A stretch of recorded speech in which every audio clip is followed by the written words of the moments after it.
Hey everyone, we have the Titan 1R here on the screen. Again, we're kind of rebranding a couple of the Titan parts to change them from the milling or building block series into some parts that we can run easily on the CNC router. And really what that just means is we got to simplify a few things just to cut down on the tool changes so it's easier for us to run and learn how to use some of the CNC equipment. So on this part here, changing it from the 1M to the 1R really just meant eliminating the threaded holes around the top surface and all chamfered edges. Other than that, I think the part pretty much remained to spec with all the various fillets, radiuses, and locations. And once we have that part modeled, then we're going to switch over to our cam tab, which also then creates another tab down here in our browser. And the first thing you do is the setup. And that setup will be the milling series or milling operation. You're going to select your stock box point, which should be this top left corner. We got to make sure that Z is going up or down. X should be going across the part side to side, and Y front to back, so to speak here. If we have any problems with the XYZ on the part here, which is common sometimes, it doesn't always match up with our part origin datum, we have to then reorientate the XYZ ourselves, and you can use edges on your part to help tell it what Z direction is up or down. Sometimes once if I select Z and X here, once you select the Z line, you may have to flip it to get it to point up again, and then I can use like an edge across the top to help find the X. Again, may have to flip it, but in the end, we want to make sure that that origin is on that corner point of the box, because that's where we're going to tell the machine to start, and that's going to be this one point is what ties everything we do on the computer to everything we have the machine do for us later on. So just a really important point, a little bit about that there. Then once we have that, our stock should be just switched to a fixed size box, and we're going to go with a 6-inch wide, 4-inch deep, and 0.75-inch tall piece of material. Click OK. And then we'll start in. The first thing we're going to do is a 3D adaptive operation. So right up there, adaptive on the 3D panel, 3D milling panel. And you can kind of see the little preview what's going to happen. And this is going to be quick because you don't have to wait for me to change everything. I already have everything established the way I want it to run. So you can just pause the video as you need it. But first thing on top there is where you can see what I have for a tool. And you click that button, of course, and go find this tool. And then make sure all the feeds and speeds, just a quick glance that they're matching up. The geometry we're going to pick here, bounding box, which is just, this one was set up for just an option right there, bounding box, kind of the stock size that we're working with. Our heights, we're going to make sure that all of our selections and our offset values are matching. The passes tab, big thing here is that we want to make sure our roughing step downs are set to 1/4 inch, because we don't want to go down too much as we're making our cuts.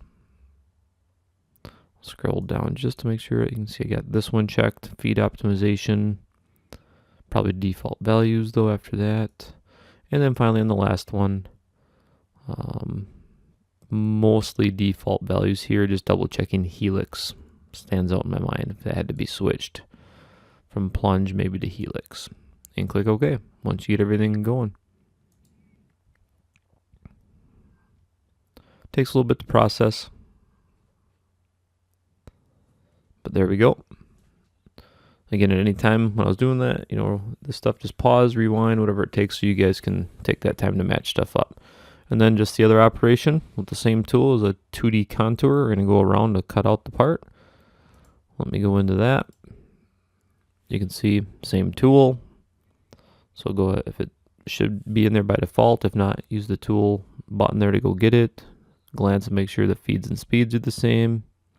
We have to slow down our feed rate a little bit because the full width or diameter of the tool is going to be working now or doing cutting.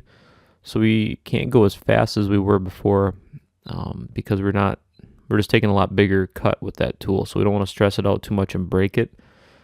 So that's why the slower feed rate's showing up here. Well, there, contour selection is just the base of that part, bottom edge. And we're going to add something called tabs. So we check that box, we switch the shape to triangle, and then there's the dimensions for these triangles.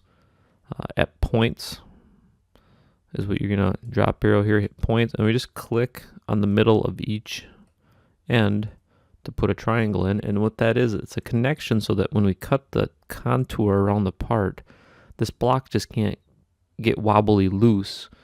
It's going to be still held in place by these triangle shapes, and then we'll hand cut them and sand them down later. Heights tab, again double check that the drop arrow selection and my values are matching yours. Pause this video as needed.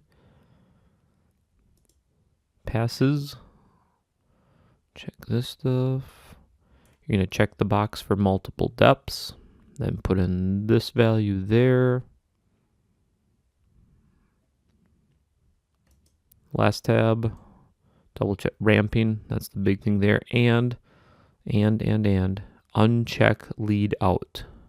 Because what happens is, well, as it leads in, it's going to ramp and go in right along the block and make its cut nice and tight right to that surface.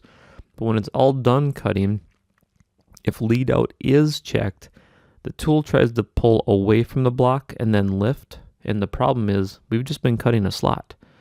There is no airspace for that tool to move out away from. So we got to make sure that when we're just done cutting our path, it just lifts straight up. And that is achieved by unchecking the lead out.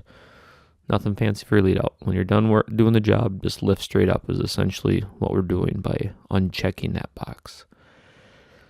And then click OK. And we should get tool paths. Looks great. Click setups, simulate, turn on the stock. I usually uncheck my tool paths. I can rewind the part there, the animation, hit play. This is the feed of the animation, so I can speed it up if I need to. That's an adaptive path, how it kind of arcs and cuts into the part. And if I get really bored, you can just click and skip ahead. Big thing you're looking for on this timeline is no red marks. If you have issues, you'll get little red vertical lines. If the tool bit is maybe trying to collide with material it thinks, or stop whatever holders you might have on there.